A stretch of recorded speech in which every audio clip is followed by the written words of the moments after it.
इलाहा इल्लल्लाह, अल्लाहु अकबर।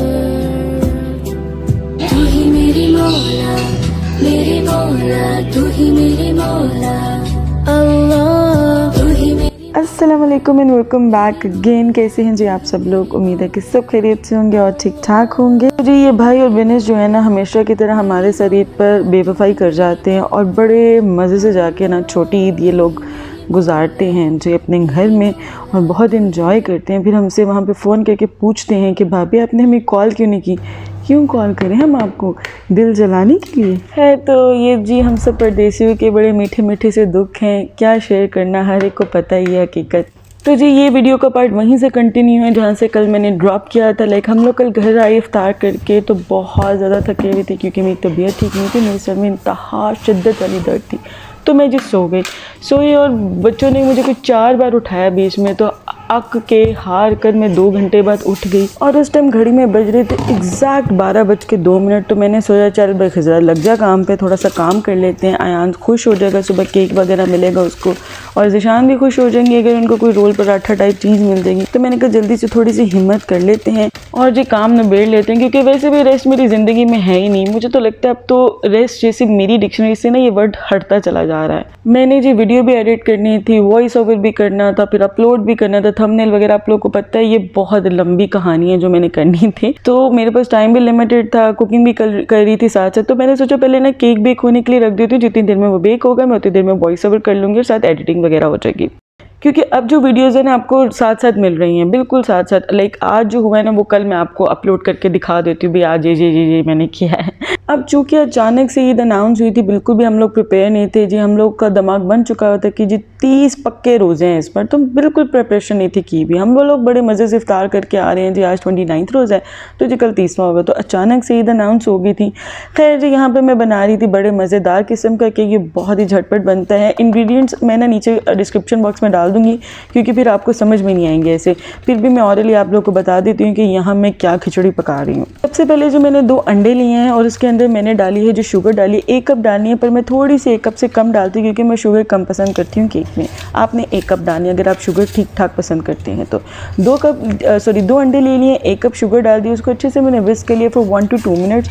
उसके बाद उसके अंदर मैंने 1/4 कप बटर मेल्ट करके डाल दिया है और उसके अंदर ही 1/4 कप मैंने ऑलिव ऑयल डाल दिया है। सब चीज़ों को मैंने अच्छे से मिक्स कर लिया है। फिर मैं यहाँ पर 2 कप डालूंगी मैदा डालूंगी। पहले मैंने 1 कप सिफ्ट करके डाला है और जो फिर मैंने डाला है इसके अंदर 1 टीस्पून डाला है बेकिंग सोडे का और 1.5 टीस्पून डाला है बेकिंग पाउडर का, और देन अगेन मैंने 1 कप जो मैदा है वो डाल दिया है। सो इन टोटल मैंने डाले हैं 2 कप मैदे के। अब यहाँ पर जो मैंने ले लिया है 1 कप मैंने दूध दिया है, उसके अंदर 1 टेबलस्पून मैंने वाइट विनेगर डाल दिया है और इसको मैं मिक्स करके साइड पर रख दूँगी ताकि ये जी हमारा बटर मिल्क बन के रेडी हो जाए। इससे केक बहुत सॉफ्ट और मज़ेदार बनता है। अब मैं आप लोगों को चीज़ बता दूँ कि यहाँ पर अगर आप चाहते हैं कि आपका केक बहुत ज़्यादा फ्लफ़ी बने और फूले तो आपने 1.5 टीस्पून बेकिंग सोडा डालना है और 1.5 टीस्पून ही बेकिंग पाउडर डालना है। मैंने यहाँ पे 1 टीस्पून बेकिंग सोडा इसलिए डाला है क्योंकि मुझे आज फूला हुआ केक नहीं था चाहिए, मुझे थोड़ा सा ना फ्लैट केक चाहिए था आज। सो मैंने जो है ना 1/2 टीस्पून बेकिंग सोडा नहीं डाला। बट अगर आप चाहते हैं कि आपका केक फूले तो आपने 1.5 टीस्पून दोनों की क्वांटिटी लेनी है। इसके अलावा जी यहाँ मैंने डाल दिया 1/3 कप ऑफ कोको पाउडर डाल दिया है और अब आपने इतनी अच्छी इसकी मिक्सिंग करनी है कोई भी लंप नहीं रहे। अगर कोई लंप रह जाता है और इसमें बेकिंग सोडा कैप्चर हो जाता है ना और अगर वो बेक होने के बाद आपके मुंह में आ जाता है ना तो उसके बाद आप केक से तौबा कर लेंगे। सो मेक श्योर करना कि आप अच्छे से मिक्स करें। अगर इस पॉइंट पर चाहते हैं तो आप फिर बीटर भी यूज़ कर सकते हैं, बट मैं ये वाला केक बीटर के बगैर बनाती हूँ और अल्हम्दुलिल्लाह बिल्कुल ठीक बनता है। मैंने ग्रीस कर लिया था मोल्ड को और उसके अंदर बटर पेपर लगा कर मैंने मिक्सचर बैटर डाल दिया था और फिर मैंने इसको बेक होने के लिए रख दिया था at 180 degree for 35 minutes. But आपने प्री हीट लाजमी करना है अवन को, वरना आपका केक बिल्कुल भी अच्छे से बेक नहीं होगा, रिमेंबर दिस। इसके अलावा जी मुझे याद आया कि मेरे पास जी सूखा धनिया भी पिसा हुआ नहीं है, तो जी मैंने उसको भी पीस लिया। इसके अलावा बड़ी इलायची भी जो है यहाँ से ख़त्म हुई हुई थी तो जी मैंने वो भी डाल ली। इसके अलावा ज़ीरा भी कम हुआ था। तो आज ये सारे काम थे जो मैंने करने थे। लिटरली सुबह ईद है और ये मैं आधी रात को ये लगी हूँ सारे काम करने। खैर तो मैंने कहा छोटे छोटे काम कर लिए थे, सुबह फिर ना टेंशन फ्री, बिल्कुल टेंशन फ्री होंगी मैं। इसके अलावा क्योंकि आपको पता है किचन बहुत चुन्ना मुन्ना सा है तो मैंने कहा एयर फ्रायर को भी साफ़ सुफ करके इसको अपनी जगह पे रखती हूँ ताकि थोड़ी सी स्पेस बन सके, मैं भी कहीं सुख का सांस ले सकूँ। सो इसको भी मैंने क्लीन किया और इसको मैंने अल्लाह हाफिज़ कह के कैबिन में बंद कर दिया। और यहाँ पर जी अब हम चॉकलेट मेल्ट कर लेते हैं। यहाँ पे मैंने तकरीबन 150 ग्राम टू 180 ग्राम होगी चॉकलेट जो मैंने ली है। इसमें चुन्नू मुन्नू से मैंने दूध ऐड किया, तो इसको अब हमने जो है ना मेल्ट कर लेना चॉकलेट को। मैं बाजू का पता ही करती हूँ, जब ओवन बंद कर देती हूँ ना तो मैं उसी में ये रख देती हूँ चॉकलेट, तो वो खुद ही मेल्ट हो जाती है अगर मेरे पास टाइम हो, वरना इसको मैं माइक्रोवेव कर लेती हूँ या इसको आप डबल बॉयलर की हेल्प से भी मेल्ट आउट कर सकते हैं। और ये देखें जी कितना खूबसूरत हमारा केक बेक हुआ है, कहीं से कोई जला नहीं है, बिल्कुल फाइन बेक हुआ है। अब मैं आपको काट के भी दिखाऊंगी कि ये अंदर से फ्लफ़ी, ऐसा नहीं कि ये डेंस बना है, क्योंकि बेकिंग पाउडर भी गया है, बेकिंग सोडा भी गया है। और अब जी यहाँ पे मैंने चॉकलेट को अच्छे से मेल्ट कर लिया है और इसके अंदर मैं KDD की क्रीम डाल रही हूँ जो कि 125 ml है, तो ये पूरा बॉक्स इसके अंदर चला जाएगा। और जो यहाँ पर मेरे पास कैडबरी चॉकलेट का पाउडर पड़ा हुआ है, अगर आपके पास कैडबरी पाउडर नहीं है तो कोई मसला नहीं है, आप कोको पाउडर डाल लें। और अगर वो भी आपके पास नहीं है, ऑब्वियसली होगा अगर आप ये केक बना रहे हैं, तो वैसे डालने की ज़रूरत नहीं है अगर आपके पास डार्क चॉकलेट है। मेरी ये मिल्की चॉकलेट थी इसलिए मैंने इसके अंदर डाला है कैडबरी पाउडर।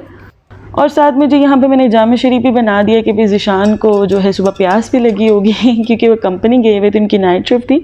सो मैंने उनके लिए सारी प्रिपरेशन करके रख दी कि इन केस वो फ्रिज खोलते हैं, उनको भूख लगती है तो उनको मज़ा आ जाए। वैसे तो मुझे था कि वो मुझे सुबह उठा देंगे, बट फिर भी मैंने अपनी प्रिपरेशन अपने लिए कर ली थी कि भाई उनको किसी किस्म की प्रॉब्लम ना हो। इसके अलावा जी ये बिल्कुल फ्रेश आया हुआ था वाटरमेलन, जब ज़िशान बिनिश लोगों को छोड़ने गए ना एयरपोर्ट, तभी ये फ्रूट्स वगैरह लेकर आए थे, तो मैंने सोचा ये भी कट कर देती हूँ, सुबह भी इनको कट करना ही पड़ेगा तो अभी काट के रख देती हूँ, तो जो भी इनका मूड होगा ना तो वो सुबह खा लेंगे।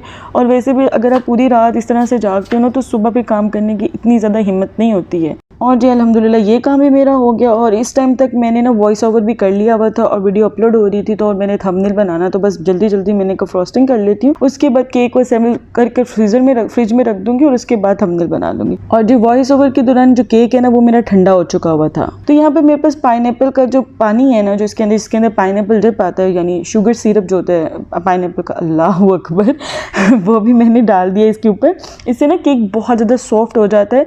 तो आपने मॉइस्ट तो करना ही होता है, अगर आपके पास ये नहीं है तो आप सिंपल शुगर सिरप बनाएं और उससे आप मॉइस्ट कर सकते हैं केक को। और उसके बाद जो मैंने क्रीम बनाई हुई थी फ्रॉस्टिंग के लिए, वो मैंने इसके ऊपर डाल दिया और अच्छे से जो है मैंने प्लेन आउट कर दिया और उसके बाद मैंने इसको फ्रिज में रख दिया था सेट होने के लिए। अब जब मैंने काम करने का सोचा ना, तभी मैंने चिकन निकाल के सबसे पहले बाहर रख दिया था डीफ्रोस्ट होने के लिए। इसके अलावा मैंने कीमा भी डीफ्रोस्ट के लिए रखा था कि अगर तमन्नाई हुई टाइम हुआ तो जो है वो गोला कबाब भी मैं बना लूँगी। खैर, तो यहाँ पर जी मैंने थिन स्लाइसेस काट दी हैं चिकन ब्रेस्ट के। 1 kg यहाँ पर मैंने चिकन लिया है, जिसके अंदर मैं 1.5 टेबल स्पून अदरक लहसुन का पेस्ट डाल रही हूँ, जिसमें हरी मिर्चें भी कुटी हुई हैं। और यहाँ पर जो 2 मीडियम साइज़ के लेमन हैं जिनको मैंने स्क्वीज़ कर दिया है। और यहाँ पर जी अब थिक क्रीम वाला योगर्ट डालूंगी। यहाँ पे मैंने 2 टेबलस्पून डाला है, बाद में मैंने एक और डाल दिया था, सो टोटल 3 टेबलस्पून डाला है। 1.5 टीस्पून मैंने ब्लैक पेपर पाउडर डाला है। 1 टीस्पून मैं इसके अंदर चिली फ्लेक्स ऐड कर दूंगी। अब जी इसके अंदर जाएगा गरम मसाला 1 टीस्पून। 1 टीस्पून मैंने इसके अंदर डाला है जज़ीरा पाउडर डाला है और 1.5 टीस्पून सूखा धनिया का पाउडर गया है। और जी तकरीबन 1.5 टीस्पून मैं इसके अंदर डाल दूंगी काला नमक। इसके अलावा मैं इसमें जो दूसरा वाला वाइट नमक होता है ना, वो भी बाद में 1 टीस्पून डालूंगी। और यहाँ पर जो 1 टेबलस्पून मैंने डाल दिया चाट मसाले का। अब जी इसके अंदर जाएगा थोड़ी सी हल्दी पाउडर जाएगी, लाइक ½ टीस्पून, जो थोड़ा सा कम था। और इसके अलावा 2 टीस्पून मैंने डाल दिए रेड चिली पाउडर के।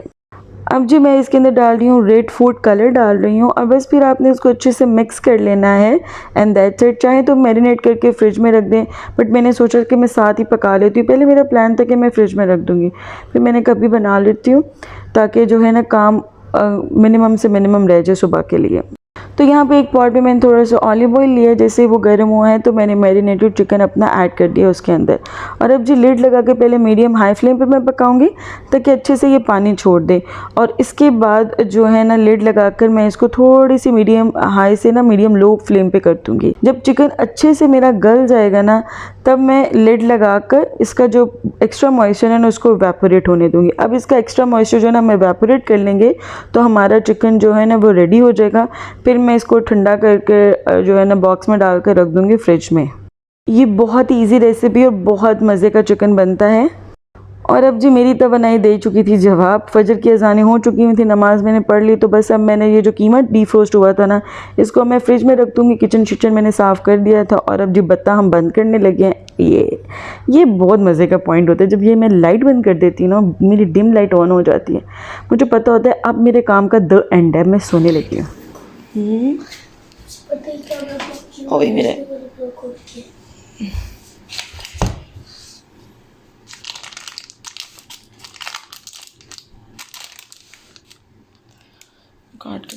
और ये थोड़ा सा आपको दानेदार केक ऊपर से इसलिए लग रहा है क्योंकि ऊपर से ना बहुत शाइनी सरफेस थी, तो जब भी मैं ऊपर फ्रोस्टिंग डाल रही थी ना वो स्लिप हो रही थी, तो मैंने ऊपर से थोड़ा सा फिर खुरे दिया था। मुझे बिल्कुल भी प्रेजेंटेशन की फ़िक्र नहीं थी क्योंकि मुझे पता है भी मेरा केक इतना मज़े का बनता है कि झटपट ना ख़त्म हो जाता है मेरा।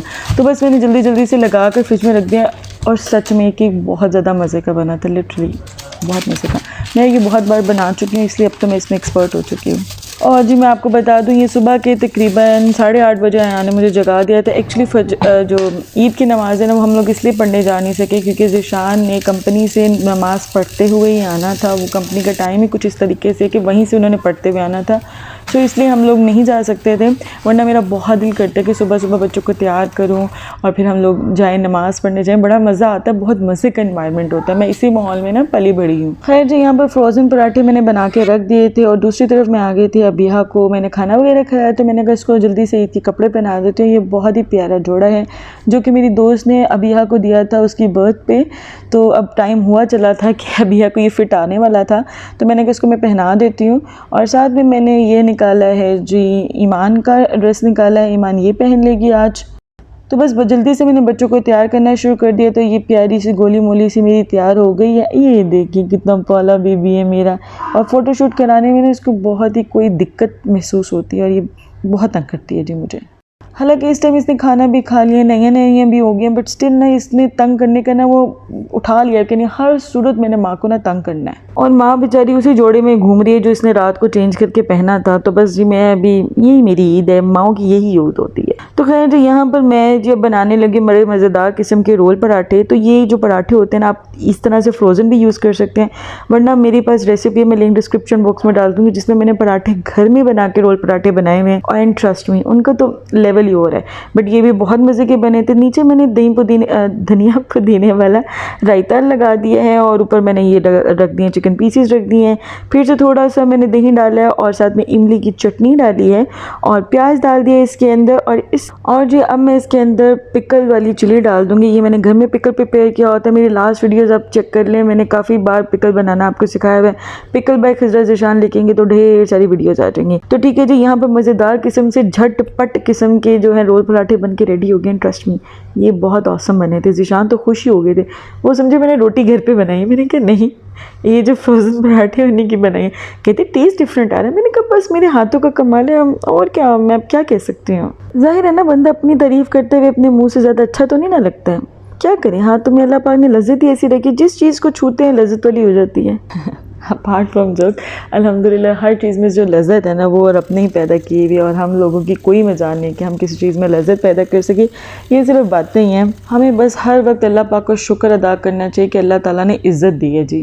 तो यहाँ पर जी असर के टाइम मुझे टाइम मिला कि मैं जी कॉफ़ी पी सकूँ अपनी, क्योंकि उसके बाद बच्चों को सब कुछ देने के बाद ज़िशान को देने के बाद मैंने चेंज वगैरह करना था, बात छत लेना था, तो उसके बाद नमाज़ भी अदा करनी थी। नमाज़ पढ़ने के बाद मैंने थोड़ा बूथा भी सवारा क्योंकि मैंने नीचे जाना था, मैं इन्वाइटेड थी। तो और ये जी मैंने ड्रेस पहना था, मुझे याद था कि मैंने वीडियो बनानी है, बट अबिहा बहुत तंग कर रही थी सो मैंने नहीं बनाई। तो ये छोटा सा मैंने क्लिप बनाया कि जी ये मैंने ड्रेस पहना था, ये बहुत ही खूबसूरत ड्रेस है और इसका दुपट्टा बड़ा नफीस है जिसके पे मैंने क्रोशियो की जो है थ्रू आउट लेस लगवाई हुई है। आपको जी मिल जाएगा ये जोड़ा ब्रीजे से मिल जाएगा। और जी यहाँ पर अबिहा चहकती हुई महकती हुई बच्चों के साथ। अल्लाह का मैं जितना भी शुक्र अदा करूँ ना कम है। मुझे अल्हम्दुलिल्लाह नेबर्स हमेशा ही बहुत अच्छे मिले हैं। वो ये वाली जो मेरी लक है ना, बहरीन में तो बहुत ही अच्छी काम किए हैं, क्योंकि बिनिश भी मेरे बच्चों का बहुत ध्यान रखती है, बहुत प्यार करती है। ये वाली फैमिली भी ना मेरे बच्चों से बेतहाशा प्यार करते हैं।